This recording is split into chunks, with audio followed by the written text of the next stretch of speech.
I'll be honest with you.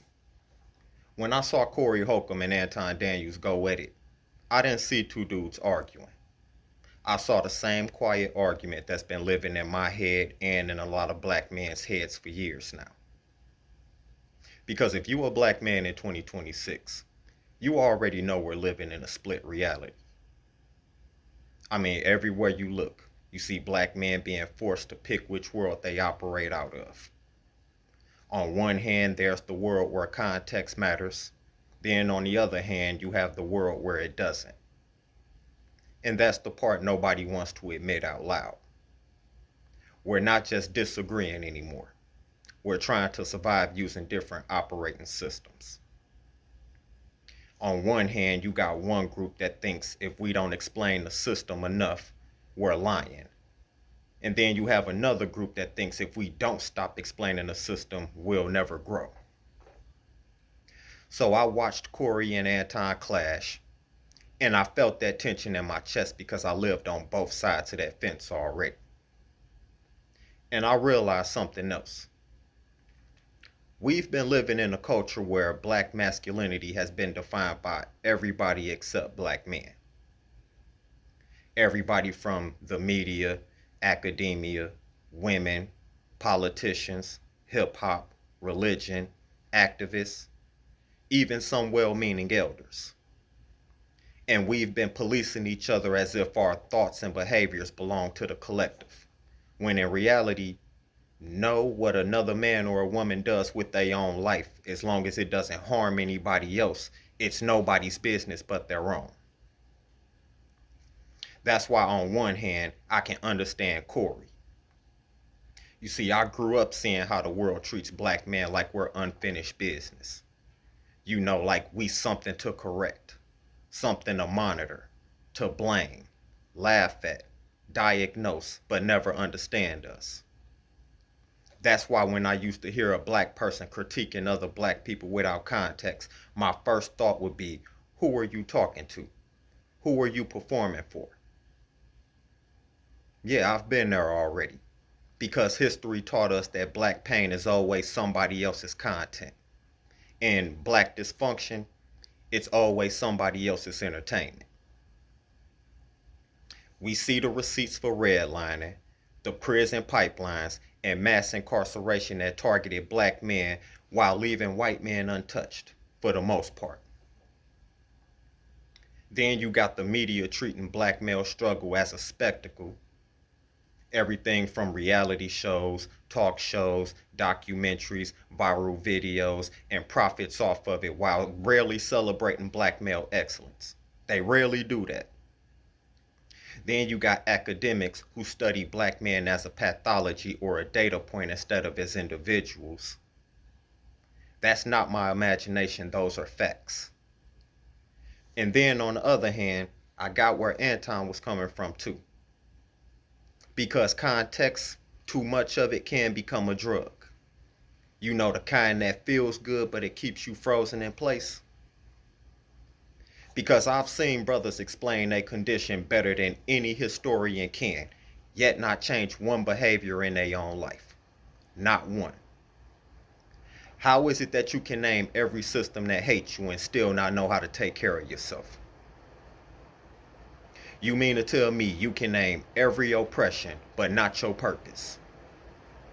You can list every enemy that we have, but not your goals. So when Anton pushes the accountability without trauma disclaimer, I didn't hear betrayal in what he said. I simply heard urgency. But here's what the Corey versus Anton moment exposed for me. We as a people don't even agree on what the enemy is anymore. For some brothers, the enemy is the system. For some brothers, the enemy is our behavior. And then for others, the enemy is the excuses that we make to protect our bad behavior. And then the crazy part is, all three sides have valid receipts. One side can point to systemic sabotage, the redlining, the unequal school funding, the prison pipelines, being over-policed, the media distortion, and the economic exclusion. Black men historically have been punished for the same crimes that white men commit with impunity. There's evidence of all that. Then the other group, they point to our behavior matters. And they're right, because historically the most successful black enclaves in history, whether it was Greenwood, Durham, Bronxville, or Idlewild, they thrived not because of victim narratives that we tell ourselves today, but they thrived because of internal standards, discipline, accountability, and order. Then there's that last side where excuses destroy power. Because context without action never built wealth, stability, or influence. People who wait for the system to change while rationalizing their bad behavior never move forward. Then there's the cultural policing aspect. Because black people spend more time policing what other people do, from politics, their lifestyle, their thoughts, and their philosophy, than they do correcting what's harming black people collectively. That's why goofy labels like sellout, coon, simp, whitewashed, anti-black are used to control what other black people do and not for justice. And then this policing that we like to do to each other, it rarely addresses tangible harm. It simply just enforces control over other black people. That's why when Corey pressed Anton on why he calls out black people and not white men, I heard the cultural loyalty test. That's why when Anton fired back with "you sucking black meat" line, I heard the rejection of dependency. I heard the rejection of it.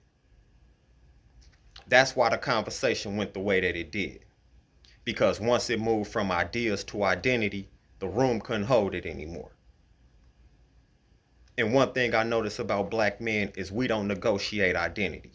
We either fight over it or we simply just leave. And Anton chose to leave. And that's one of the most dangerous habits black men have inherited, such as policing each other's thoughts and behaviors when it doesn't harm anyone or violates anybody's rights. Black men act like a difference in opinion is a crime now. Independence is being punished. Exercising your agency is being ridiculed. Yet true power and growth only come when men are allowed to think, act, and define themselves without external validation or permission. Then there's the historical lesson behind all of this. Every successful black man who defied the script, the norms, and the expectations faced pushback from their own community first before gaining any traction. That's why freedom requires confrontation with both the world and your people. That's why watching that situation unfold made me realize something. Something real uncomfortable, but it's real. Black men are no longer arguing about unity anymore. We're now arguing about strategy. You got some brothers that want safety, some want results, some want context, some want freedom, and then you got some that want understanding, and then you got other brothers that want power. And then it hit me that maybe the real issue is we keep trying to squeeze all of that into one conversation, one ideology, and a one-size-fits-all definition of black manhood, when in reality we're not even in the same chapter anymore. Hell, for the most part, we're not even reading the same damn book anymore.